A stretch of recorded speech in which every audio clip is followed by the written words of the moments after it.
حضرت سلمان علیہ السلام کے دور میں ایک شخص نے ایک خوبصورت پرندہ خریدا۔ وہ جب چہچہاتا تو نہایت دل فریب اور خوش مزاج آواز سے وہ شخص بہت مسرور ہوتا، گویا اس پرندے کی آواز بہت ہی سریلی اور پیاری تھی۔ ایک دن اچانک اس پرندے کے پاس اسی کے جیسا ایک اور پرندہ آیا اور اپنی زبان میں کچھ باتیں کی اور چلا گیا۔ پنجرے میں موجود پرندہ بالکل خاموش ہو گیا، گویا ایسا ہو گیا جیسے وہ گونگا پرندہ ہے۔ اس کے مالک نے 2-3 دن انتظار کیا مگر پرندہ بالکل خاموش۔ وہ شخص حضرت سلمان علیہ السلام کی بارگاہ میں اس پرندے کو پنجرے سمیت لایا اور شکایت کی، یہ پرندہ بہت مہنگا ہے، اس کی آواز مجھے مسرور کرتی تھی مگر اب نہ جانے کیا ہوا ہے، بولتا ہی نہیں۔ حضرت سلمان علیہ السلام جو جانور چرند پرند سب کی بولیاں جانتے تھے نے اس پرندے سے پوچھا، کیا وجہ ہے جو تم خاموش ہو گئے ہو؟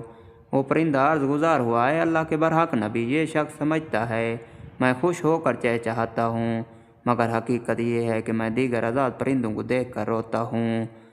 اے کاش میں بھی آزاد ہوتا تو کتنا اچھا ہوتا، مگر یہ میری زبان نہیں سمجھتا تو یہ خیال کرتا ہے جیسے میں بہت خوشی سے گنگناتا رہتا ہوں۔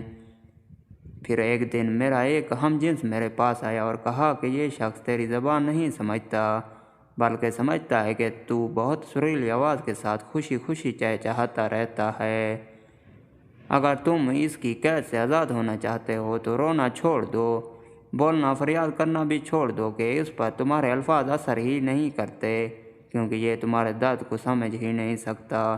بس پھر کیا تھا، میں تب سے خاموش ہو کر صبر کر رہا ہوں۔ حضرت سلمان علیہ السلام نے اس شخص سے کہا کہ پنجرہ کھول دو اور اس کو آزاد کر دو کیونکہ اب یہ پنجرے میں کبھی نہیں بولے گا۔ اس شخص نے کہا، اگر اب یہ خاموش ہی رہا تو بلا وجہ اس کو رکھ کر میں کیا کروں گا؟ لہٰذا اس نے حضرت سلمان علیہ السلام کے حکم کی اتباع کرتے ہوئے پنجرہ کھول دیا۔ وہ پرندہ فوراً اڑ کر درخت کی شاخ پر بیٹھا اور اس شخص کو دیکھ کر کچھ چہچہا کر اڑ گیا۔